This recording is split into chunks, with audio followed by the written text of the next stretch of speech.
How many times in your short, sweet life has somebody told you it's not all about you?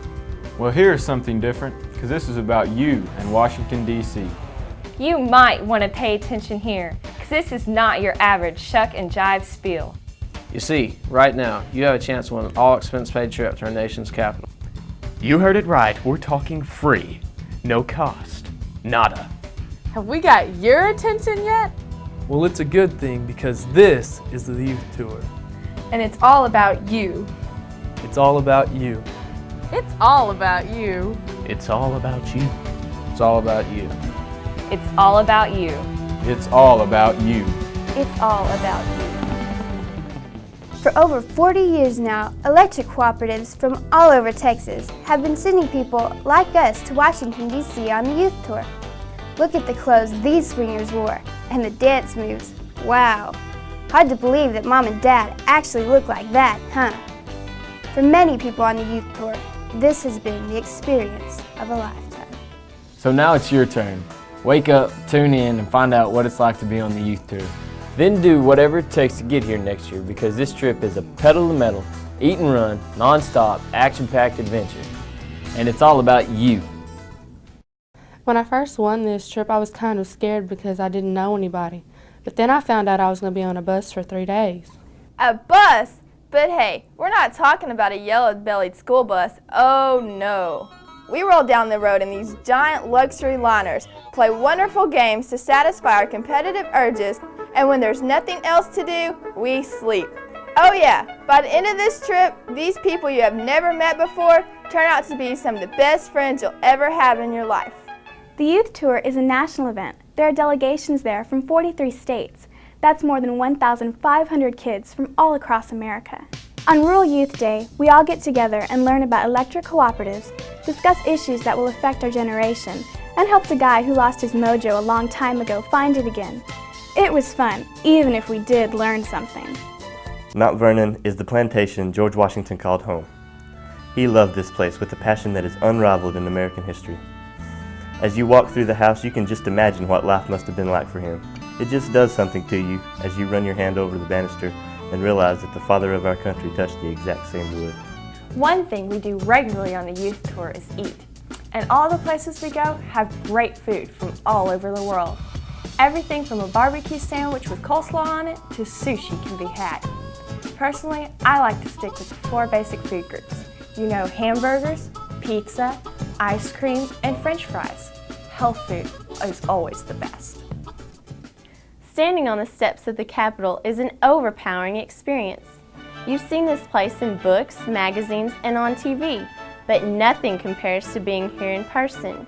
You can't help but think of all the great Americans that have stood in this exact spot throughout the history of our country. Having your picture taken here makes you a part of that history. No other building symbolizes freedom and democracy more than the Capitol building. Around the world, this place is revered for representing the interests of the common man. Inside are spectacular paintings that tell the famous stories of American history. At the top of the rotunda sits George Washington, surrounded by angels, looking down on all who visit. It truly is an amazing building. One of the highlights of the Youth Tour is visiting with our congressman at his office. We ask him questions about important issues of the day and get an inside glimpse on how Congress works. I also am very involved in Social Security now, trying to reform it so it'll be there for you. If we don't make some changes in Social Security, it's not going to be very pleasant for you and your children. The National Archives houses some of the most important documents from our nation's past. Included in them is the Declaration of Independence, which created the United States, and the Constitution that guarantees our freedoms.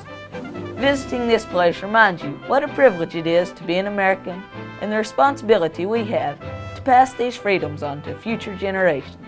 We went to the Sunset Parade at the Iwo Jima Memorial. It's not your normal parade. It starts with the Marine Band playing some great tunes. Then the drill team comes on the field. They do this maneuver called the silent drill, where they toss bayoneted rifles around without any commands. Hey girls, this is a great deal. This is definitely very top secret, and I'm really not supposed to let you know much about this, but I'm going to let you in on our tour of the FBI building.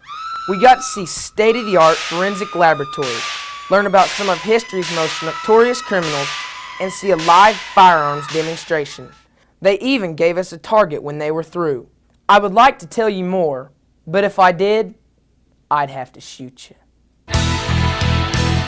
It was just another Friday night performance at the struggling Washington Playhouse in 1865 when President Abraham Lincoln attended a performance of Our American Cousin. With one shot from a small pistol, John Wilkes Booth killed the president and changed the course of history.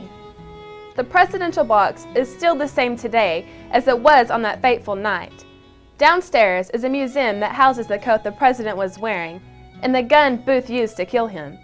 It's American history come to life on the youth tour. The Washington National Cathedral was an idea first conceived by George Washington himself. He wanted a place where Americans of all denominations can come and worship. This structure took more than 80 years to complete and was built entirely from donations. Inside, this place dazzles the eyes and lifts the spirit. The beauty of the sanctuaries is literally breathtaking. It was interesting to find out that this masterpiece contains Texas limestone. Throughout, the many stained glass windows depict stories from the Bible up to modern day times. There is even one window that contains a rock from the moon in it. On the youth tour, we got to see lots of historical things, visit impressive buildings, and hear a lot of lectures.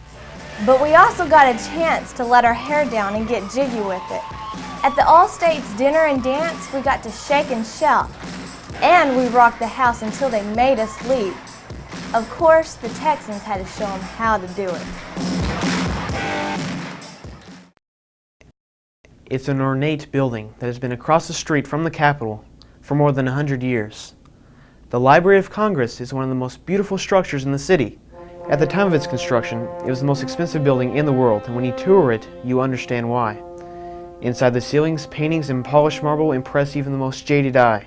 When you see this place, you definitely know it's all about you. The Smithsonian Institution is sometimes called America's Attic.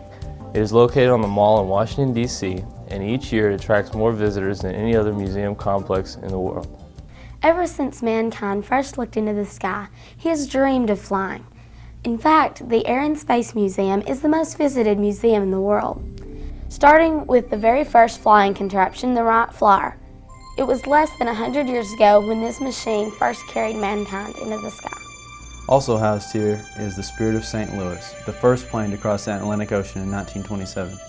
And beside it is General Chuck Yeager's X-1, the first plane to break the sound barrier. There are also many other spacecraft on display here. If you're into the flying thing, this is definitely a must-see. For all of us sophisticated and refined types, there's the National Art Gallery, which houses some of the finest artwork in the world.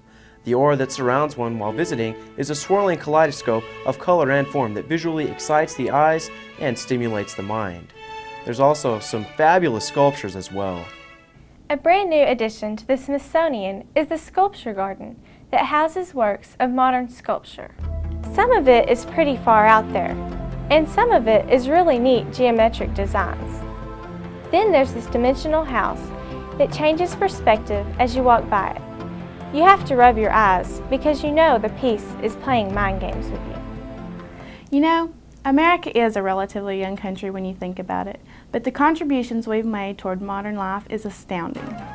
In the American History Museum, you can see some of those contributions and get an idea of what life was like for generations that have preceded us.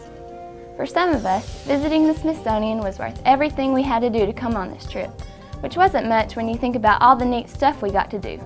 Remember, you could be seeing all these things and more next June, because when you think about it, it's all about you. We got to go see a comedy at the Kennedy Center called Sheer Madness. To be honest with you, I thought I was going to get caught up on some sleep during the performance. But it turned out to be my favorite event of the entire trip. It was really amazing. The music was great, and the actors were really entertaining. Money, money, money. It's what makes the world go round. And the fastest way to make money is to print it. And that's exactly what they do here at the Bureau of Printing and Engraving. Every hour, millions of those little greenbacks roll off the printing press, are inspected, cut, bundled, and shipped to your local bank. I thought I could shortcut that trip and pick up a bunch, but they don't give out samples. In my small town, mass transit means a few pickup trucks parked down at Jenny's malt shop. But while on the youth tour, we got to ride the Metro, Washington, D.C.'s subway system. It was really cool being packed in the cars like sardines and hanging on for your dear life from the ceiling rails. Wait till they see this back at home. The silent shards of stone at Arlington National Cemetery stand as stark reminders of what the true price of freedom is. This hallowed ground is the final resting place for more than 200,000 American soldiers who fought in wars from Revolution to Desert Storm. No matter which way you look, the headstones are in a row. This symbolizes that the troops are still in formation and ready to defend our country if she needed them. I helped to lay a wreath at the tomb of the unknown soldier. I thought about all the men and women honored there. As mixed emotions welled up inside of me, I thank God for their courage and willingness to sacrifice their lives for mine and all Americans. John Fitzgerald Kennedy was the youngest president our nation ever had. His vision and foresight propelled our nation into space and prepared her for the 21st century. His untimely death on a Dallas street shocked the nation. The eternal flame at his gravesite reminds us all of the light that he cast for a short time. May we never forget. You've seen it in the movies and you've seen it on TV, but until you actually stand at the foot of the Lincoln Memorial, you can't really appreciate how large and beautiful it really is. The eyes of the statue seem to follow you no matter where you go. His vision of the mighty nation we could be is the reality we live today. My visit to the Vietnam Memorial was something I will never forget. When I was standing there looking at the statue of the three soldiers, it seemed like they were alive. At the wall, I made a rubbing of a name. I don't know who he was, but I felt something while I was doing it. By simply being there, he was not forgotten. The futility of war really strikes home when you look at the more than 58,000 names on the wall and realize that it is all that's left of young men who are not much older than me. The Korean War was fought in the early 1950s, but it was not until nearly half a century later when these soldiers were recognized with the memorial in our nation's capital city. The Korean War Memorial is one of the more unusual memorials in Washington, D.C. It features a group of soldiers walking through a rice paddy. In the fading daylight, you can almost picture yourself as if you were there with them.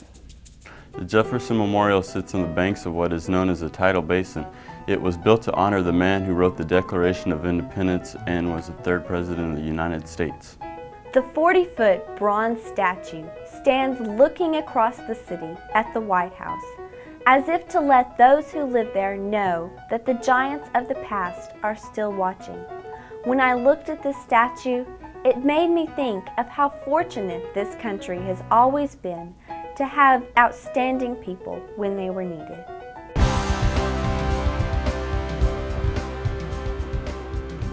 Well, that's the youth tour. A 12-day trip that will change your life forever. Do whatever it takes to go on this trip next year, because it was definitely the experience of a lifetime. And yes, it's all about you.